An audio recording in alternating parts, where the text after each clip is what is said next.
There we go, and we're live. How's everybody doing today? How are you doing, Kimberlyn? I'm doing great. Glad to be here with you, Paul. I promise to be on my best behavior.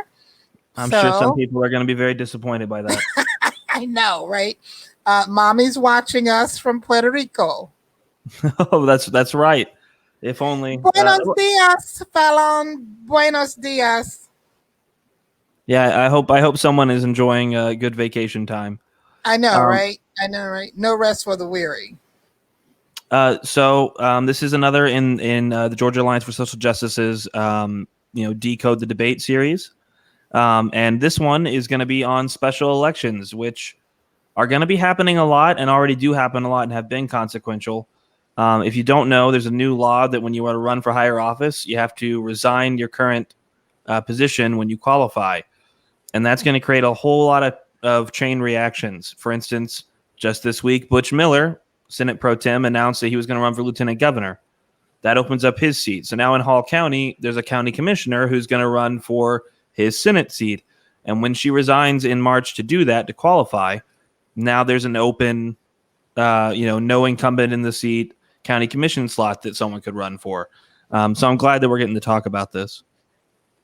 Me too, because one of the things that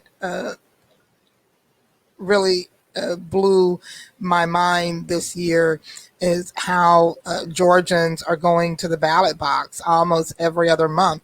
You know, we began with the big federal runoff in January, then Georgians had to go to the ballot in March. Some had to go back to a special runoff in April. And now here we are with June and looking at some of these races, definitely a runoff in July. And we've had some other resignations and changes.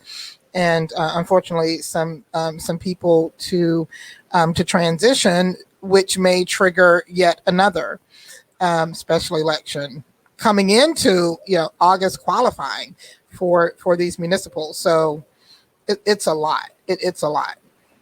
Yeah, we're rapidly going to become, at least for the next couple of years, just like kind of constant elections, which I'm sure is not good news for most people in the state. They would probably prefer it, not just be continuous like that. But for progressives and for Democrats and for people that want change, that's a lot of opportunities because there are chances to win in a special election that there may not be sometimes, in a standard general election race.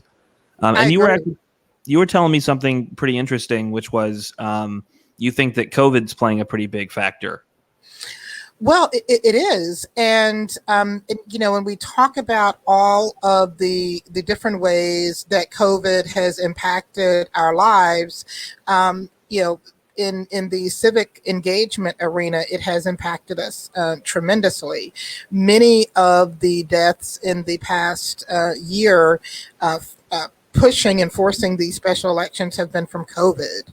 And our court system has taken a real hit because of the COVID situation. So a lot of the probate judges and superior court judges and state court judge races that we've seen in the past, I would say in the past 7 to 9 months, have all been COVID related. So this is yet another impact that COVID has had on us as a nation. So, and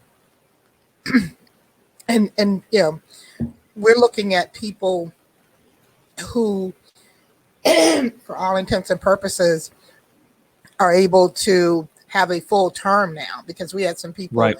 actually won in November succumb to COVID, and now there's a special.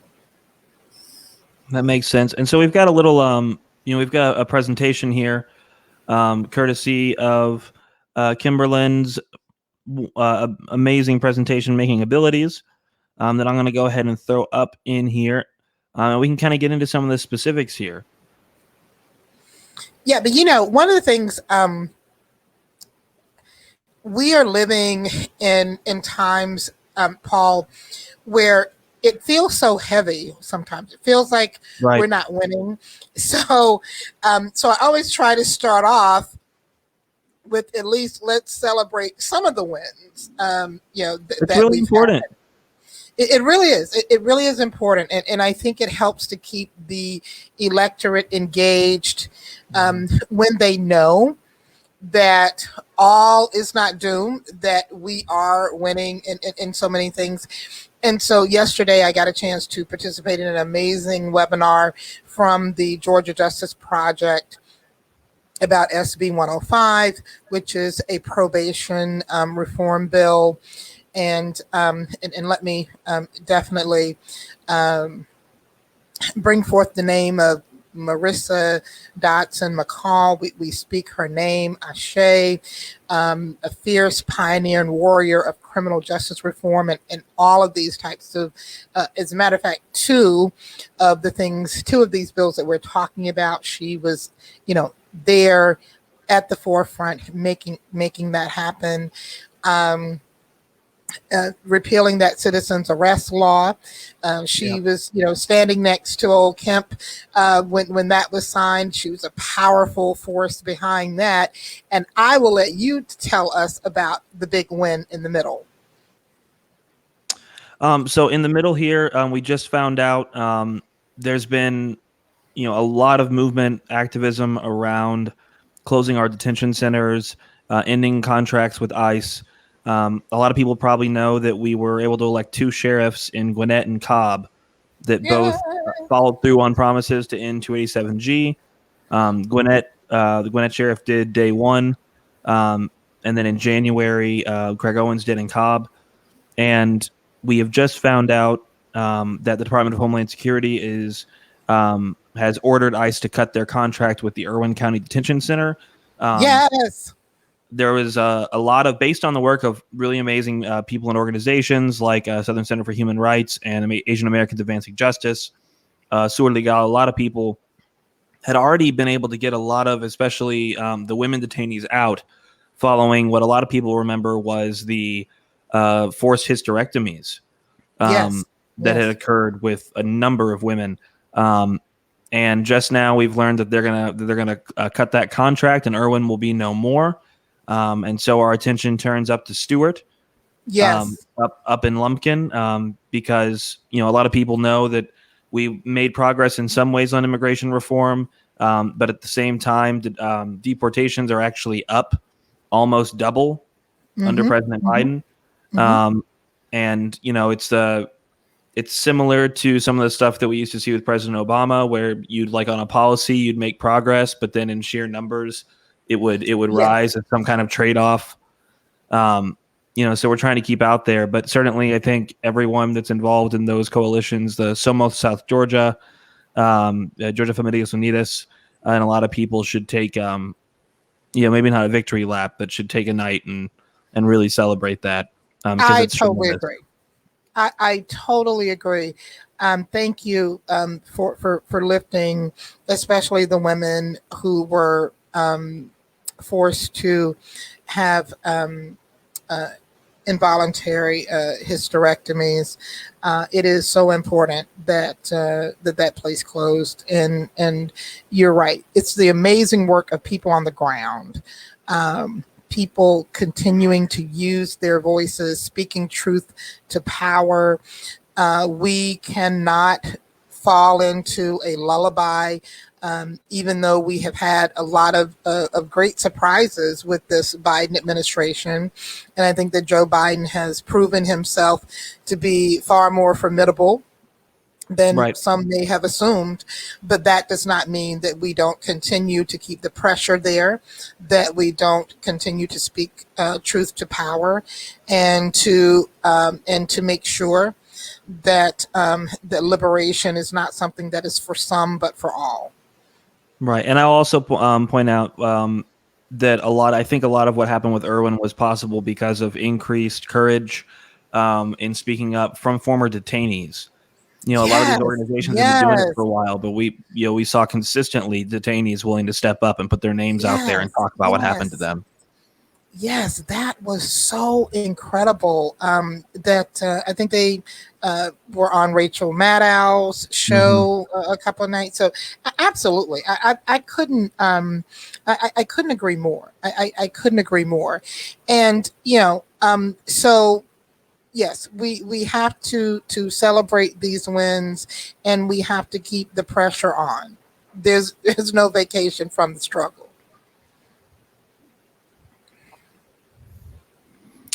So here we are with what makes special elections special. I got that. Hold on, I can move that logo so that we can. There we go. And I think the first thing is that there's a couple big things here that we'll get into, but a special election, just for people that don't know, is literally just any election that doesn't occur according to the normal standards. Um, Right. and those can result from a lot of different scenarios. But basically, the state law, the official code of Georgia, tries to set things up so that as much as possible, everything has to be fairly uniform across multiple levels.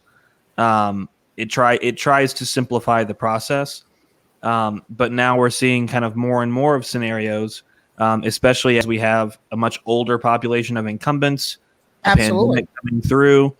There's a gap there. A lot of Gen Xers have probably been sitting there for a minute trying to find their spot to where they can take their shot and get in there, and it's just hard sometimes. Um, but so when we talk about what makes a special election special, why they're worth talking about, um, you know, I think the first point, without the incumbency advantage, the possibility of flipping a seat is higher. Um, this would be especially true in, like, for instance, next year, there's going to be a special election for the 10th congressional district. Right. It's going to Right. happen. And an incumbent, an incumbent congressperson can use unlimited mail from their office and just blanket their district for, mostly free of charge, as long as it's on message with stuff they're doing and not actually electioneering things. We saw something similar in the runoffs. Bubba McDonald kind of blurred the line and would team up with the other commissioners and just send out mass mailers Hmm. on the Public Service Hmm. Commission dollar, to just raise name recognition. So I think Right. that's definitely. How do you feel about this historically low turnout? Well, oftentimes I know that Paul, I know you are a great political strategist, and I dabble in strategy a little bit too. And so, normally we do understand, and we talk about how to push down voter suppression, we want high turnout, right? But Right. one of the things that we have to look at also as a strategy sometimes is that, especially when you're talking about a special, that you're expecting this historically low turnout. So the turnout being low is just another advantage for you to have a small victory margin with a well run campaign. Right. And so that's what can happen. That's the power of what can happen with a special. And so sometimes you have folks who, especially the dominant party in this state, who may just lull in. And because, I was looking at the numbers up in this Cobb County, up in the HD 34 race, where, the early voting numbers are just really, it's just a real slow walk. That's that opportunity where you can get in once you have identified your supporters, push them in early. And when you get to that election day, you already have a margin that can't be overcome from 7 a.m. to 7 p.m. in one election day. And it's similar to, if people remember, after 2016, there were a spurt of these special elections, and we were able to get Jonathan Wallace and Deborah Hmm. Gonzalez in That's to the right. state legislature. And so, it's one of those things where the low turnout does make defending your seat harder after you've won. Absolutely. Like, and you have to be creative. And I don't think anyone, I wouldn't. I hope no one would sugarcoat that to somebody. It is to some degree a problem for another day. Um, but that doesn't mean don't take that shot, because if you think that being a state legislator didn't add to Deborah Gonzalez's bid to be the district attorney of the Western Judicial Circuit, then I don't know what to tell you. That's resume points, that's experience, that's connections. Those are things that then she brought with her, so that when she ran for DA in Athens Clark, she has this track record to point to. So even if you can't defend a seat because you snuck one in a really red area, that's not to say that it doesn't make it a total loss in any way, shape, or form. And that builds our bench, which is something that we've all been talking about for a long time. Is we have a lot Absolutely. of good people at the top, and we need to build out this robust robust bench of up and comers that we can get up in there. Absolutely. We have to consistently, well, two things. Number one, we have to consistently engage in pipeline work, especially here in the state of Georgia. The only way that we can truly shift the balance of power is to engage in pipeline work, to see every seat as a seat that we're going to go for, to literally concede no ground, right? And then secondly, what we have to also remember, not only that we're not going to concede any ground, but that we don't lose, we learn in politics. And so a loss is just a new learning opportunity. And that's what I love about what Deborah Gonzalez was able to do. Thank you, Teresa Hardy. Yes, the pipeline is the key. What Deborah Gonzalez was able to do, and even what John Ossoff was able to do, in learning, in 2017, I think that he learned a great deal to set up his U.S. Senate bid. So, when we begin to really engage in understanding that level of political strategy, that level of we've just got to keep punching and punching and punching, like they did in Virginia. We're not conceding any ground. We're not letting any seat go unchallenged. We're going to keep punching and punching and punching. We're going to keep eating, eating this elephant one chunk at a time. Sorry for the analogy. But, we're just going to, that's the only way to eat an elephant is one bite at a time, right? And so we just got to keep biting and punching and punching. That's one of my favorite Shel Silverstein poems, The Little Girl Who Eats the Whale One Bite at a Time. Yeah, that's right. Yes. So then let's talk a little bit about this process. So for General Assembly vacancies, the governor must declare a special election within 10 days, and the election must be held no less than 30 days and no later than 60 days after he calls the election. Hopefully soon after she calls the election. But hello. Well, we're getting there. we're on the there, way, baby. So in that case, you're talking about a 2-month timeline, basically, maybe a 3-month timeline. But that's really when we talk about these special elections for state representative. What I suspect you'll see is next year. I live in the 10th congressional district. My partner for a while was considering running for that congressional seat. And I think they're undecided at the moment. But what the timeline kind of looks like is you'll know ahead of time if someone in a seat is going to have to resign to run. So if Bill Cowsert follows through on what he talked about, and Bill Cowsert says, "Yep, I'm launching my campaign for Georgia Congressional 10th in December," that he's probably going to resign when he qualifies in March. And odds are that election is going to be in May or June, like early June, late May, somewhere right in there. So from there, you can work backwards and kind of build a timeline of what you need to be thinking about, just to get up to speed. And you know what, Paul? Aren't we going to have Newsom, Heiss? I mean, I think it's about 4 of them, right? Yeah. So just with the 10th situation, Heiss is stepping down to run for Secretary of State. Oh, I'm sorry, Buddy Carter. Buddy Carter, yeah.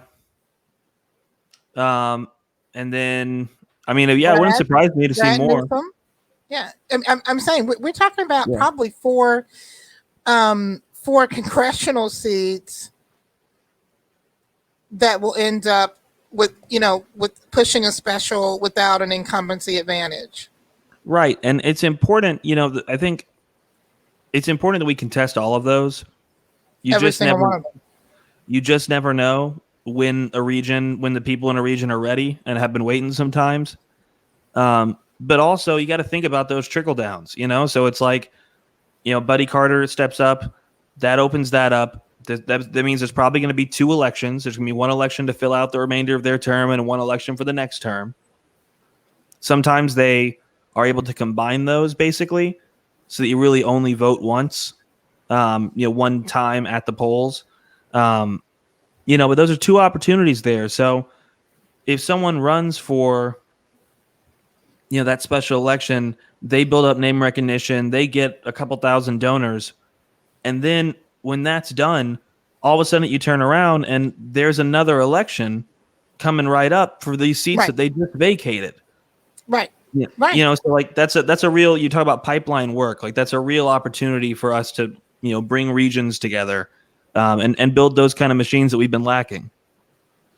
And to also provide people specifically, because we're talking about a lot of rural congressional districts, to provide folks in these rural congressional districts with a new voice.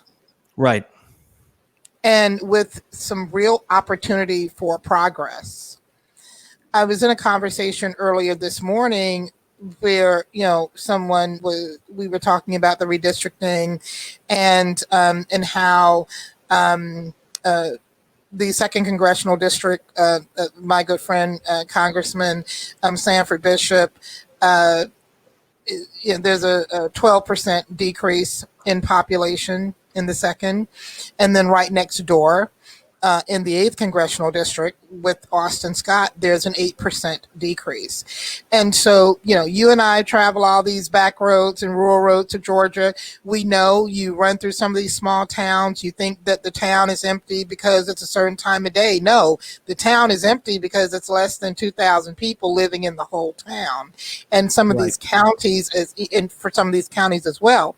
And so, when people are saying, well, are people leaving, because they're wanting to go to the big city and all this kind. No, they're in the rural communities are in these conditions because the dominant party has ignored them. All they do is dog whistle. They have no real platform. They have no real ideas or any big, bold ideas for how to truly improve the quality of life in these rural areas. All they want to do is dog whistle them, put them in these culture wars and all this kind of thing, just so they can stay elected, to stay in power, to create new billionaires. Mm-hmm. And I'm sorry, I'm going to get off my soapbox because I'm about to start cussing because it pisses me off, even when I think about all of the amazing people I know in rural Georgia who continue to get the short end of the stick, not only from the people who represent them under the gold dome, but under the white dome in D.C. No, it's true. I mean, that was one of the big pitches that worked really well in rural Georgia for the runoffs was, so I do a lot of work in the 9th Congressional District. We've never had a national level of federal government representative that, you could bring a case to and trust that their constituent services would follow through for you. We just never had it. Like even in the food stamps office in Gainesville got shut down during COVID, and you had to make an appointment to go meet with them to go and renew your food stamps. And it's like, are you aware that like people are poor? Like, do you have any conception of the fact that they might not have internet? So like Devin Pandy and I are running around trying to like sign people up for appointments, and you got to go through two different state departments to circle back and maybe get an appointment at this local office.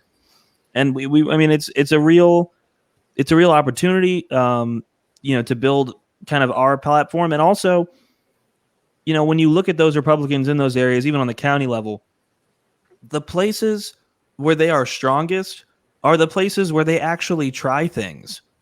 Like, there's a reason that a lot of that Republican leadership comes from like Forsyth County and Hall County and Athens, Clark County, because there's money there and they take it and they actually do some things. But in all these places, it's like they don't even try. Like it's not like they're coming out with some kind of conservative, because I don't got a problem with the idea of like, I view myself as pretty far left, and like we're talking about conservatism. Yes, any consolidated power, I should be cynical about. I think that's a really logical place to be. But if that's like the extent of your governing philosophy, then you don't have a governing philosophy. You just have skepticism. And then you Right. wonder why your people are so easily misled. And Right. it's like, well, because they got no red meat. You got a bunch of whipped cream on a pie crust and you're calling it a pie. And, sorry, but that's not how my No, mom raised me. that's just the real of it, and it is embarrassing. It is completely embarrassing that the high number of food deserts in this state are in rural areas that used to be largely agrarian, but many of them have corporate farms. Literally sitting in the Mhm. middle of their communities, but it is reprehensible to even think about it. However, your leadership is going to the Gold Dome, beating the drums, sounding alarms about voter suppression.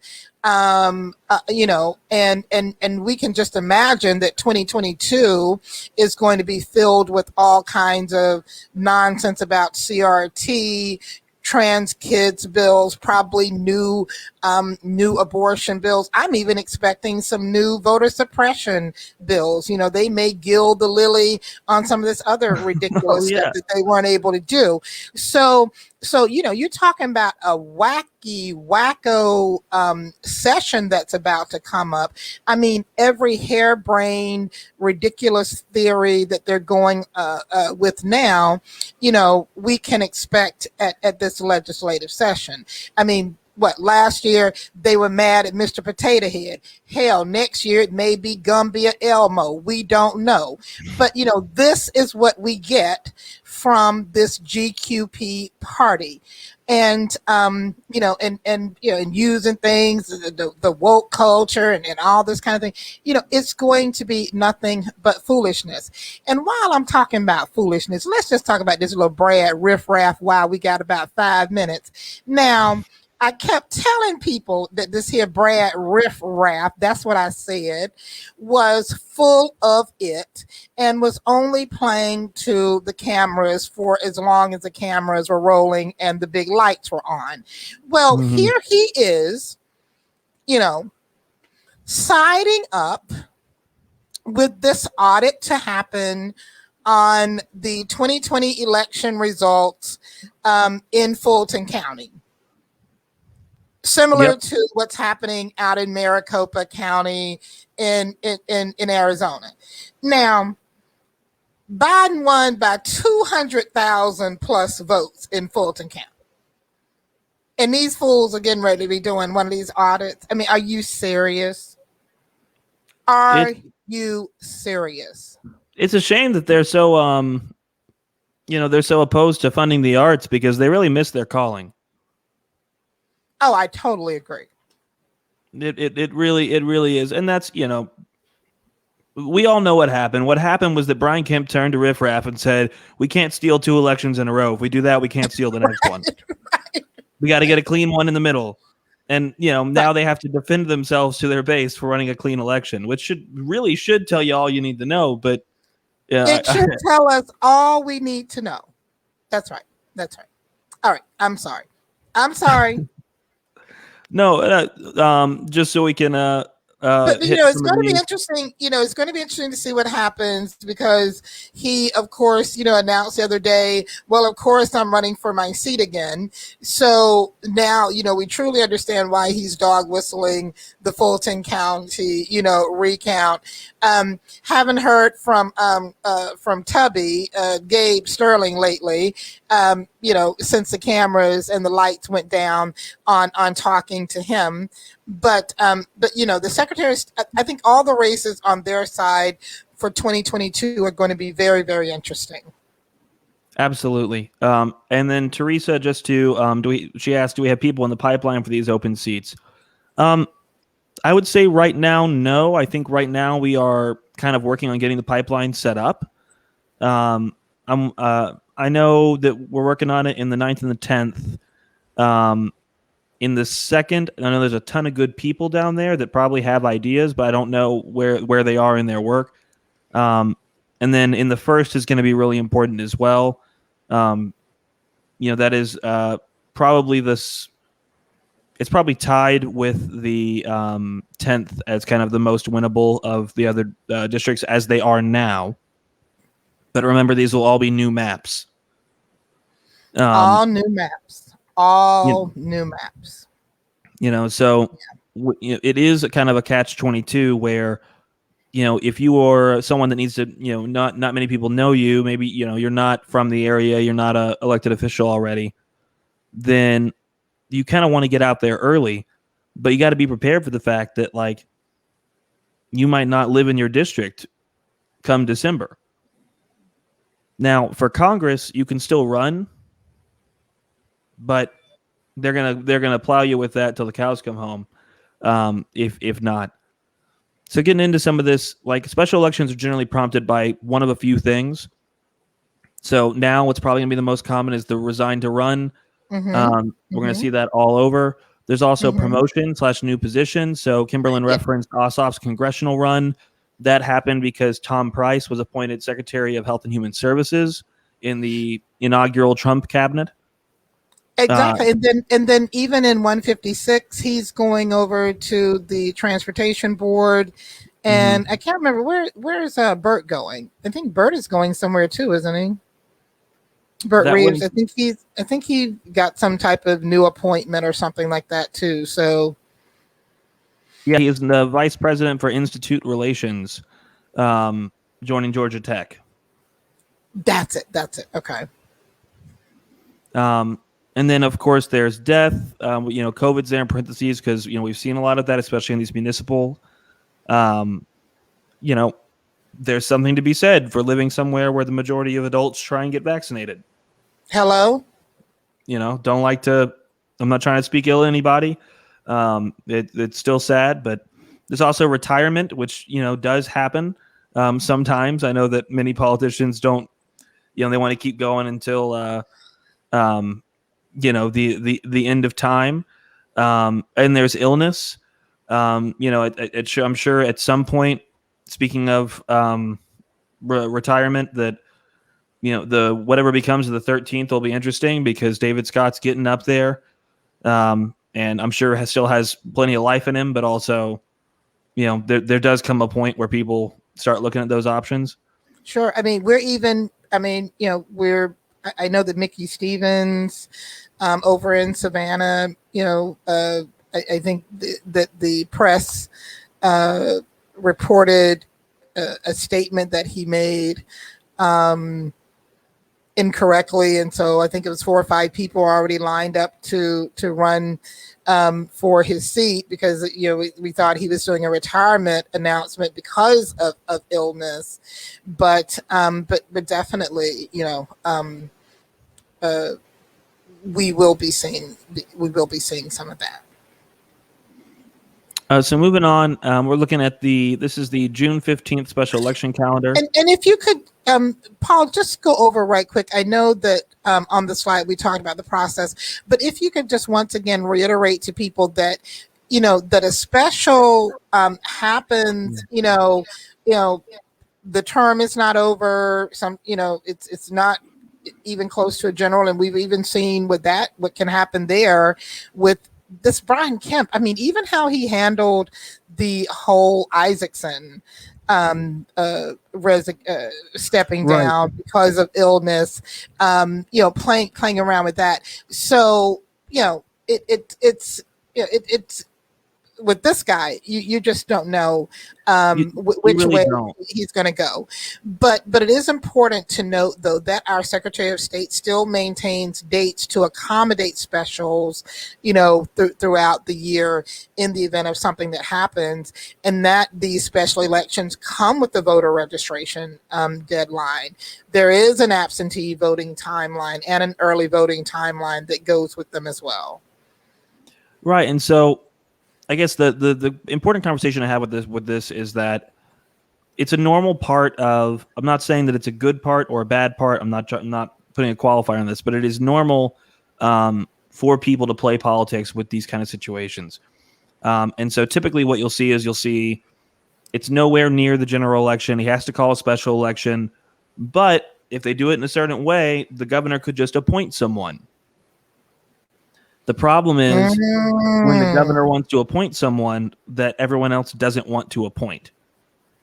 That's an internal problem that happens with whoever's in power, because then everyone who says no, we don't want them to have another loyalist, up here, or in the instance of say Kelly Loeffler, appointing someone to the U.S. Senate, instantly making them one of the most powerful people in the world, can be a big deal.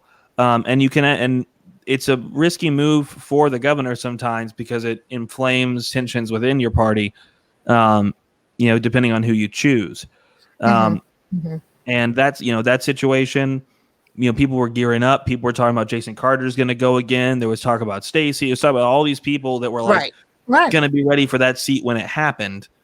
And then Kemp was like, nope, we're just going to plop someone down in there that can self-fund.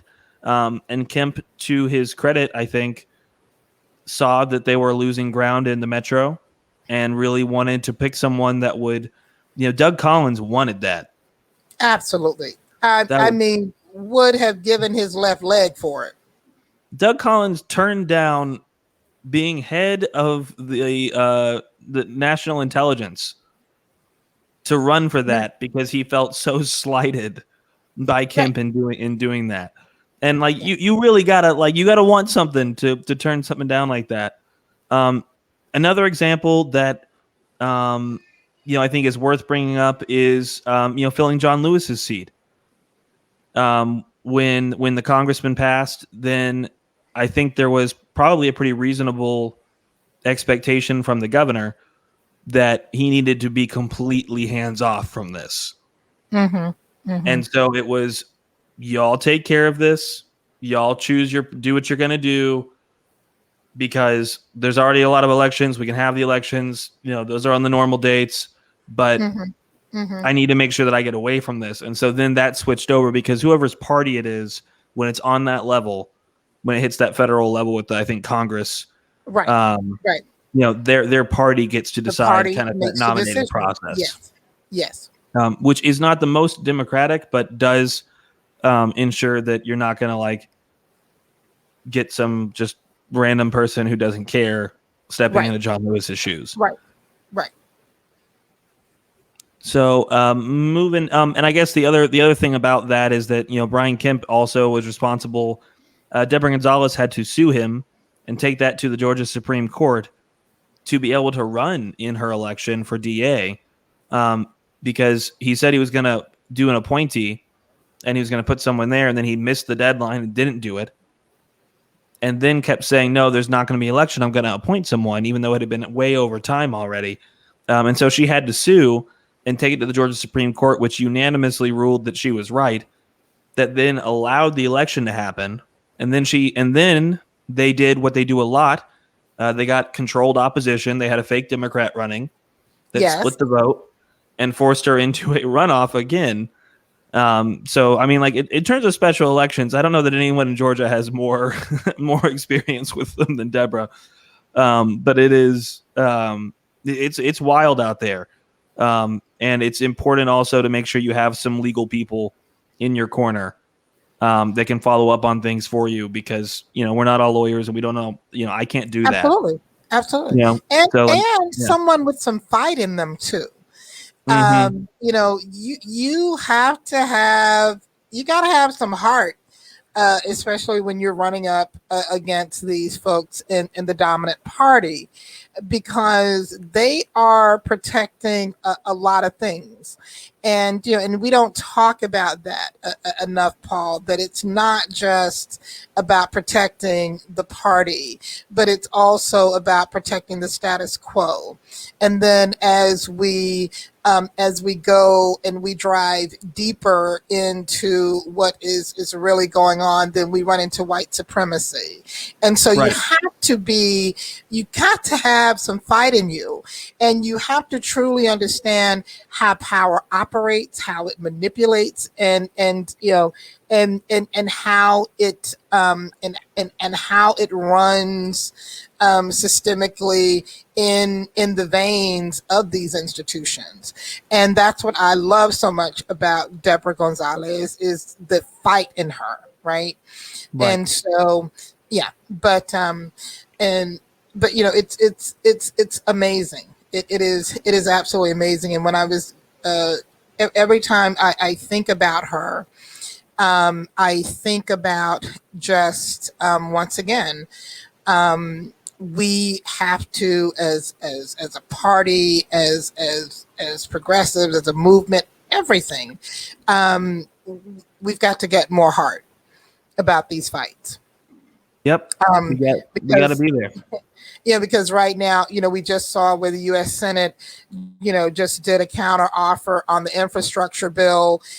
We see them slow walking on the John Lewis bill. We see them slow walking on the George Floyd Justice and Policing Act. And then these cowards, Paul, even refuse to meet with Officer Sicknick's mother to talk about their votes on the January 6th commission business. So, you know, we got Machine Gun Clyde up here running around saying this is they love to do this. These North Georgia Republicans, I don't know if they do this everywhere else too, but they're masters of saying two different things in two settings.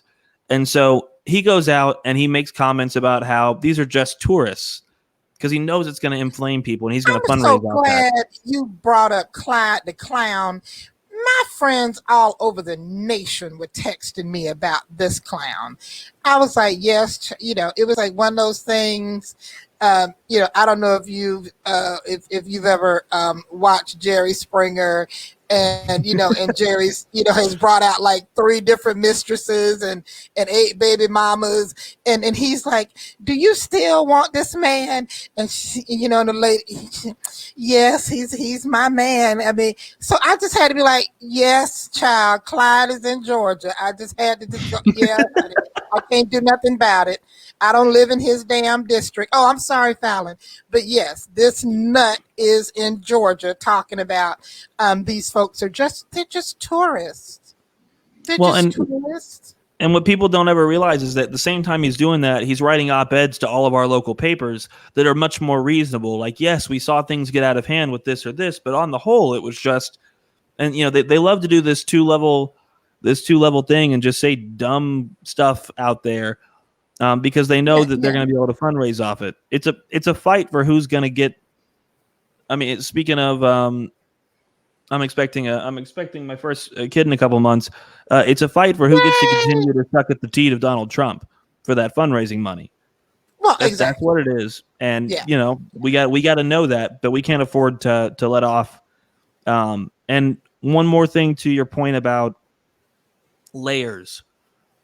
If you are someone running in a place like Ware County or in, you know, Appling or North Georgia, and you hit a random nerve in the Republican establishment and you see people really go hardcore to defend something real quick, that means there's something there. Yes. And I'm not saying that means you need to immediately go full bore at that, but just keep sending some opportunities and keep asking some people to look into it, because you're going to catch something there. It's going to happen, maybe not right away. And I guarantee you, if it looks like you're going to win, by the time that you're in office, they will already have blocked off your ability to learn about it. Yes, absolutely. And that's why we got to hit all these different positions, because it's only that is the only way we'll be able to, you know, to do that. So seed in that ground. Today, so this is for the June 15th special election calendar, and that's going to be most of the ones coming up right now. Is that correct? Yes. So the deadline to register to vote's already passed. You know what your electorate is. When you go in Vote Builder and you search for everyone that's ever voted Democrat, that's who you got. And this is another thing about, when we talk about small margin victories. So with a special election where you have a voter registration deadline, hey, well, I've been in a Peter Tosh mood all this week. Every time I've talked to you, you've been hearing me talk with Peter Tosh in the background. But this is one of these opportunities to grow your own, boo. To do your own, to go out, register some voters, and grow your own margin, so to speak. So with specials, you still have, this opportunity to do some voter registration, to go out there and look through that purge list, because your local boards of elections are going to have those lists available. Go out and find those folks, get them re-registered, turn them out to vote in the special. And a couple of days ago on the 24th was the first day for absentee ballots, and for advanced in-person voting. So if I'm running a campaign and it's a special election right now, I'm just going to every single Democrat that lives out there and Absolutely. saying, this is how you get your absentee. This is where you go turn it in. You got to mail it in by the end of the week this week. You Absolutely. really probably want to focus, unsolicited advice, but you probably want to focus on getting them to turn it in person. The mail's been kind of shit lately. That's right. And that's where Republicans like to go, more hardcore at when it comes to getting rid of absentee voting and restricting it. So if you can get someone to print it off and go deliver it in person, that's the way to go. And what's the hold up on getting DeJoy's ass out of the United States Post Office as the Postmaster General? We have the 3 new folks over there on that board. Why haven't they voted to boot his ass? What's the hold up on getting rid of this Louis DeJoy before he does some more craziness?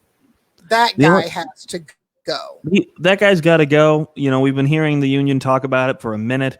I trust them. I believe them on it. I guess my worry is that means that there's what's that phrase? A sword of Damocles, that that they always talk about trying to privatize the post office, despite the fact that the post office is the only government entity that actually can fund itself and maintain its own operations. But they're talking about that, and that makes me think there's some other shoe or hammer to drop that we haven't heard about yet. But it is weird that all of that anxiety over him just went away after the January 5th runoff. Ugh. So then advanced early voting ends June 11th. So today is the 27th. And if you wanted to get all the way to the 11th, pull up my calendar so I'm not talking out of turn here. That's a lot of days. Yep, that gives you this weekend and next weekend all the way until Friday, the week after that. And then the election itself is going to be that following Tuesday. So you got 3 weeks right now for any of these. And let me just tell you, sometimes it's really a lot easier to just say, you know what? I'm going to get on the horse. I'm going to go as hard as I can for 3 weeks. Absolutely. I can do 3 weeks. It's not 8 months. It's not this whole long thing. And it's easier to ask volunteers for help with that sometimes too. Yeah, I remember Deborah was on doors every day, all day. On doors. Her folks were on doors. It's possible. Yeah. It's possible. I know that we're still in a global pandemic, and thanks to the Trump administration, we never got the right intelligence on where the true origin of this COVID-19 coronavirus. So here we are, set back again. But we both Paul and I, we not only do we know folks, but we also are very clear on how you can do some canvassing and still be safe. So get on some doors, show up where some people are. And the good news with door knocking in COVID is that it's good practice, even non-COVID, to back up after you knock on the door anyways. Absolutely, it is. You don't want to be standing right next to the door, so when they open it up, you're right there and you scare people. Like, knock on it, back up 5-6 feet, and then you're social distancing. And we do know that outdoor transmission from casual encounters like that is incredibly rare. So as long I as agree about the stepping yeah, back. Yeah, as long as you because train your people. that's right. Train the people, because everybody got a Cujo. I don't care if he's a poodle or if he is a Great Dane. To your canvasser, he is Cujo. So they need to understand that absolutely the step back. I don't want to out him like this, but Daniel Blackman has a tiny little dog that's like this big named Cujo. And it does absolutely go after canvassers. I've seen it. So these are the elections we got coming up on June 15th. And you'll see they're all over the state. We do have some information on some of them and, kind of where they're, where their head's at and where they're going. Let me make sure. Okay. Just want to go through a couple notes on these. Obviously, Georgia State House, anytime we can pick up a state house seat, that makes it easier. And honestly, like what people got to remember about the state house is there's not that many people really. When you talk about in the Democratic Party, there's a big difference in the amount of work that you can get done as a collective when you're talking about 60 people or 50 people. Right. So every person we get in there, it's like, all right, we got a new person, and maybe we don't think they're going to be able to, keep that seat next time. But for this cycle, your job is voter suppression. Your job is to keep up with all these things. And then we got someone who's there doing that. So those are critically important for sure.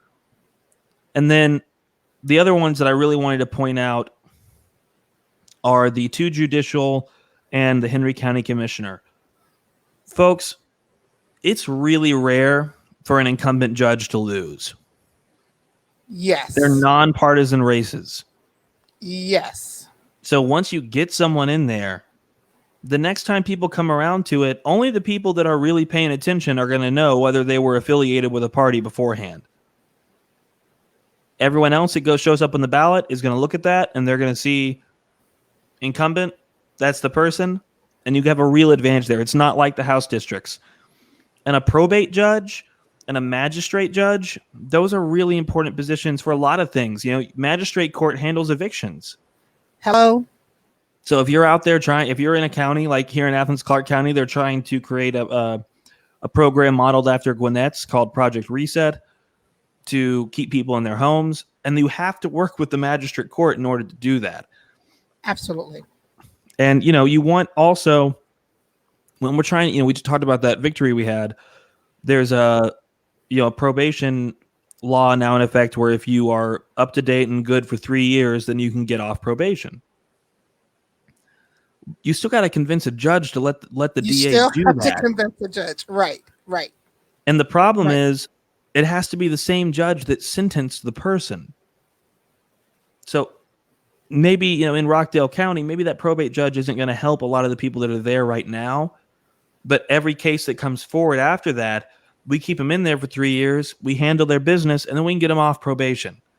Right. And Henry County Commission District 3, Henry County's been moving incredibly blue.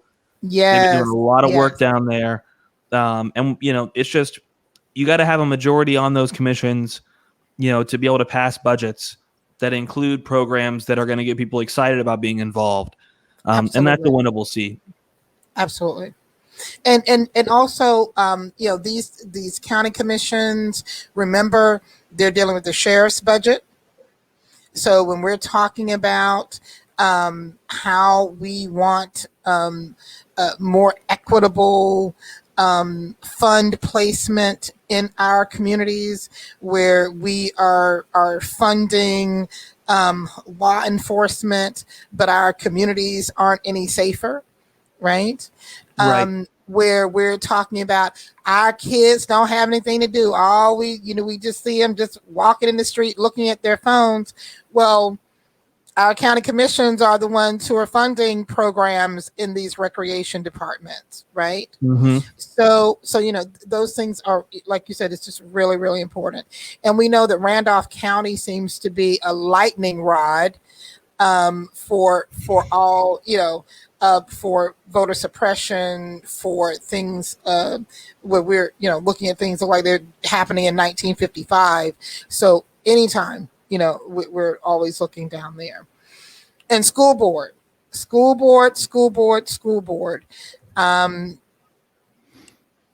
This governor of y'all's governor here in Georgia, signing stuff about the CRT, critical race theory. I still want to see him write that himself on a whiteboard, those 3 words. I just want to make sure he can spell those 3 words. We're seeing all over the state angry white parents, mainly flooding into school board meetings, screaming about CRT and Title IX and things of this nature. We're going to have some strong folks on these school boards. Yeah, and those are really hard to be strong in. Those are, They are. Everything is emotional. If you have children, then you probably care more about the school board often than you do about some of the other positions. Absolutely. But if we're going to have equitable teaching, and if we're going to teach history the way it actually happened, then we got to have people in those seats. I mean, like right now up in Gwinnett County, we are, Gwinnett County is going through a superintendent search. School boards only have 1 employee. That's the superintendent. And that person, him or her or them, they have to be accountable to the school board for the direction that that the school system is going to go in. So, incredibly important, incredibly important there. I can confirm that I'm going to go ahead and shout out Juliana Marie there. I can confirm from Dan Matthews in Watkinsville that the mayor and the city council seats are pretty much no-goes for us. Let me make sure I am... One person is going to be, quote, reelected because his opponent's buying a house outside of the city limits. And Chuck Garrett is going to win the city council seat over... there was a woman who set up to run, but she insists on running as a Republican in a nonpartisan seat. And yeah, so those look like we're not going to have a good opportunity there. But I have a little hope in Centerville because for the first time in the history of Centerville City Council, which is right down here where the Bubbas are from, the Purdue's and all those folks. But let me say this too. In that Houston County area has also produced a Fanika Miller, who is the state coordinator of Black Voters Matter. And then we have Derek Mack, who just one of the most progressive Black men to ever be elected to the Warner Robins City Council happened there. But Centerville has never had a woman on its city council. So we have 2 women, a Caucasian woman and a Black woman in that race. So regardless of how it turns out, I'm just happy that we have women who will be on that ballot. And it's also, it's a lot of those places in Georgia where you see that we've never had women elected. Even if you lose, I got to tell you, it opens up the conversation. And it opens up the cultural imagination so much. Absolutely, yes. It really is helpful long term. So if you're thinking about that, please do keep thinking about it. So a couple things here just to round us out. Kimberlyn put together this really incredible, vote share 2016, 2018, 2020. And Kimberlyn, what are the things on here that you really want to point out? I want everyone that's watching to know that going back to celebrating wins, I know it feels like the dominant party. I know it often feels like the dominant party is winning and that we are never going to win and things of that nature. But what you have to understand is the progress that we are consistently making. And so when we see the type of ridiculous laws and voter suppression bills that are coming, it's because of a chart like this. Every as you can see, the turquoise bar, that's the vote share for us Democratic voters in 2016. Then the deeper blue bar is the vote share for Democratic voters in 2018. And then for 2020 last year, that's that sort of lime green bar. So as you can see in the black belt, it's increasing. In other rural areas across the state of Georgia, it's increasing. Not just in Atlanta, but all across the state. Our vote share is increasing, and theirs is staying the same or diminishing. So don't let anybody fool you into thinking that what happened during the runoff was that a bunch of Republicans just got so mad and thought that we were stealing the votes and they were just going to sit home. That isn't the whole story. The whole story is that we have way more room to grow and to build a stronger base than they do. And that's the truth of the matter. And so, you look at places like, when you have other rurals here, we had a lot of movement in terms of just numbers up in North Georgia, basically because June Chris and Dee Daly and a lot of strong Democratic women up there were able to convince a bunch of candidates to step up. And so for the first time in at least 2 decades, we had Democratic candidates across the region that could work together, that could help boost each other, that could collaborate. And that's how you get numbers like this. I think the things that really stick out are, like you said, we're increasing in the Black Belt. Other rurals, it's a little bit misleading because other rurals probably also includes a lot of rural Black communities in places that are tangential to or around the Black Belt. Yes. And you see that popping out too. So those are kind of related, lines up. And then you look at South Metro. From 2016 to 2018, a 4% jump, and then another percent jump just now. And that's where a lot of the transplants are moving to. You get priced out of San Francisco, you get priced out of Boston or New York, you come here. And when you come here, you want to be in a diverse community, and you want to be somewhere where you can afford to live, but still close to Atlanta. And so a lot of people are moving down there. And that's another reason why that Henry County election is really important. It is very important. Yeah. So let's end real fast with some historic special elections. I think, we were probably all, I think we were all aware and there for the Warnock Loeffler. I guess it's important to note. And Paul, can you believe she has unmitigated gall to go over there and start some old watered down, white ass fair fight on her own coalition? Child, please. Girl, go somewhere and do some exercise videos or create some undergarments or something. Go do something else. I mean, she has the money, right? I mean, it's like you have this much personal wealth. You are singularly worth as much as all of City Council District 4 in Atlanta. You are that level of rich. Right. And this is what you want to spend your time on? It's kind of sad. It's just... It is sad. It's sad. Go appropriate some Indian culture. Make a yoga line. Yeah, I'm so sad for old QAnon Barbie. So we also have Scott Brown replaced Senator Ted Kennedy. Scott Brown, remember, wasn't he a Playgirl model or some kind of mess like that? Remember? Yeah, I'm sure he was. I think that, with all respect to Ted Kennedy, the best thing to come out of Ted Kennedy's office is named Alexandria Ocasio-Cortez. So she staffed his office at one point that was a brief stint, and I was like, all right, I'm going to thank you for that. And otherwise, and Elizabeth Warren, finally defeated him, but that was truly, that was a shocker. I remember that. It was a shocker.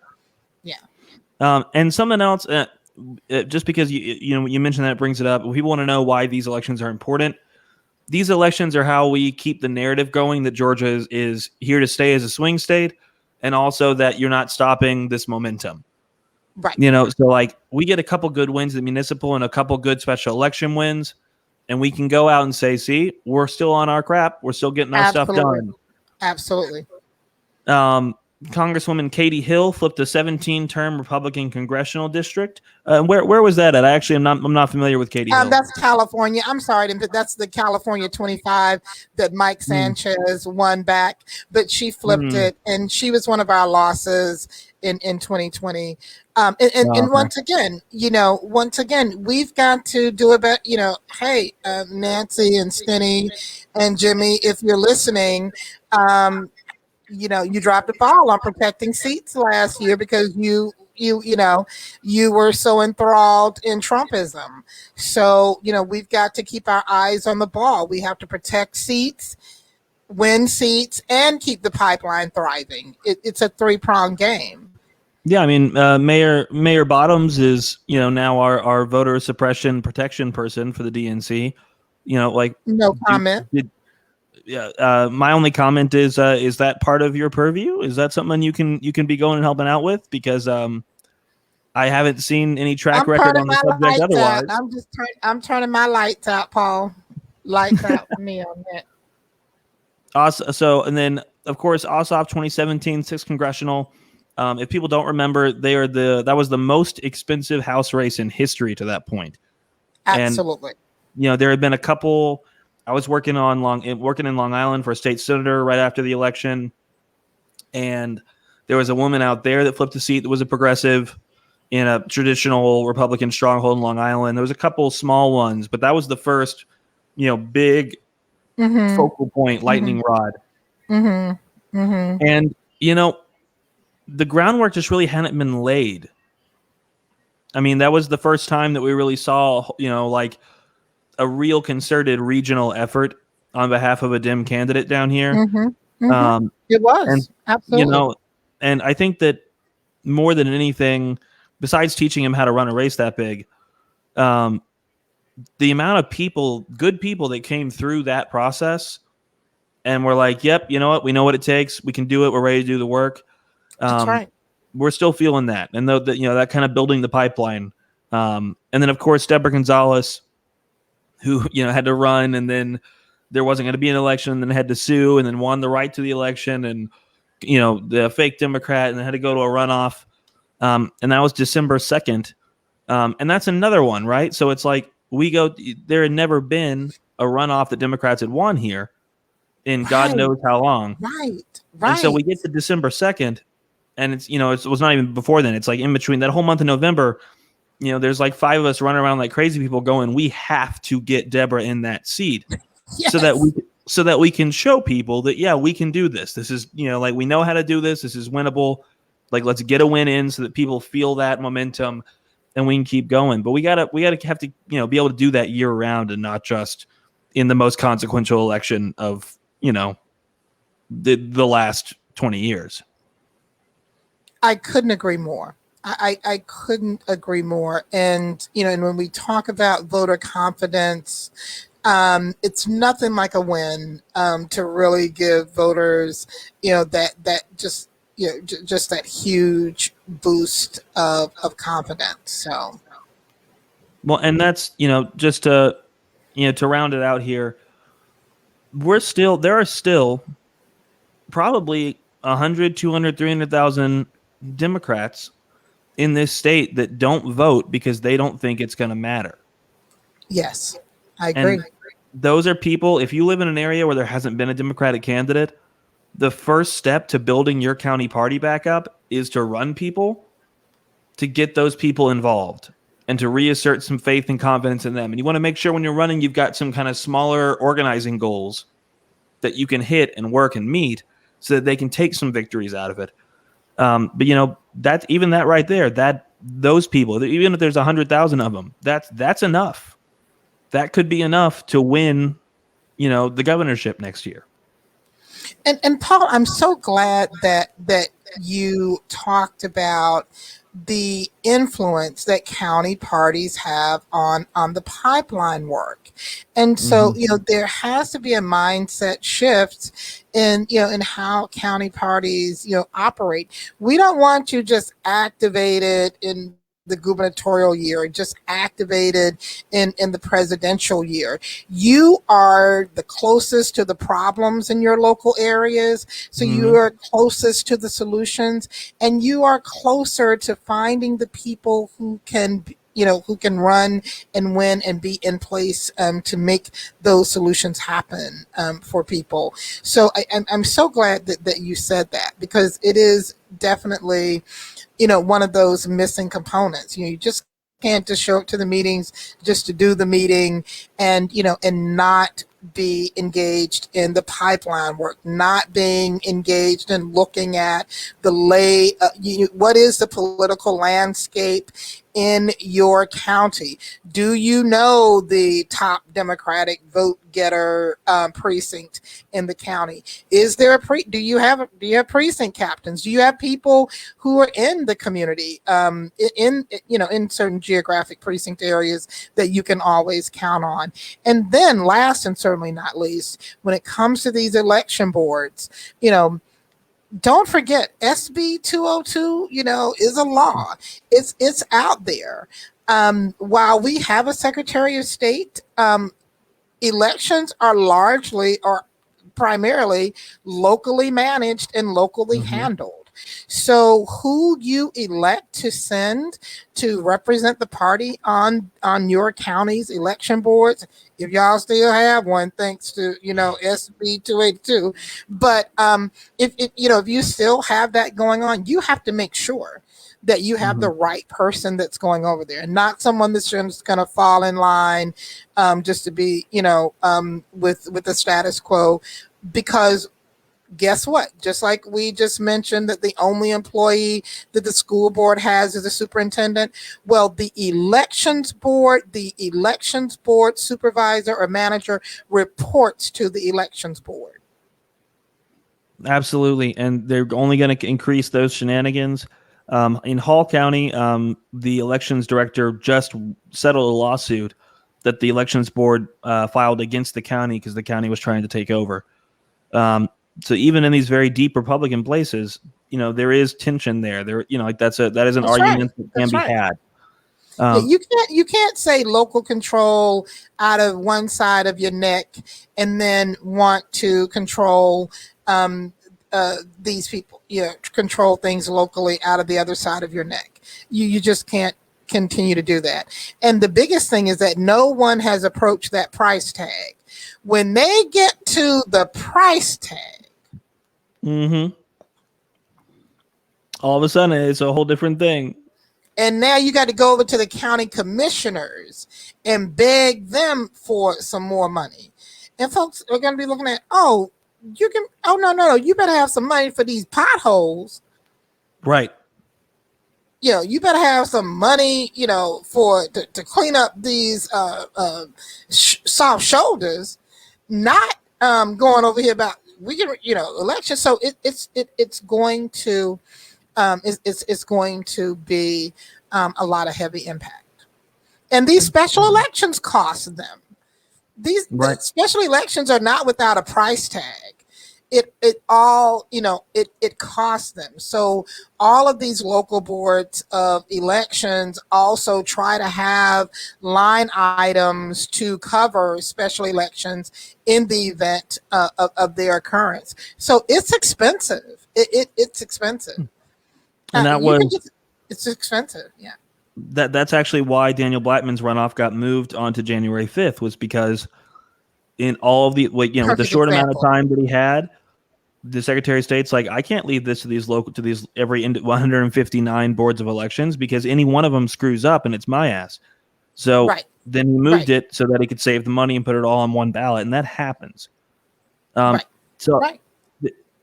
has been Decode the Debate on special elections for the Georgia Alliance for Social Justice. If you want to get involved, please feel free to find us on Facebook, on Twitter. Our website is www.gafsj, Georgia Alliance for Social Justice.org. We're working on ramping up some new programming, and there'll be more in this Decode the Debate series as well. If you're interested in those special elections, I encourage you to get in contact with Rep Georgia. And Kimberlyn, where can they find you to get plugged in? They can find us over at www.repga.org. And of course, we're on Facebook, Twitter, and Instagram at RepGA as well. And just want to send some big love and kisses to Janelle Green. Absolutely. And then also, just for any one of our friends or fellow organizers, anyone that knew Marissa, you're probably in our Signal, Georgia Progressive Signal chat. And instructions were put out there on how to respond to anyone asking anything about it from the family spokesperson. So just trying to lift that up in case you're there. I'm going to put those websites we just talked about in the comments. And thank you so much for joining us today. Thanks, everyone. Have a great Thoughtful Thursday. Thoughtful Thursday. I gotta keep that.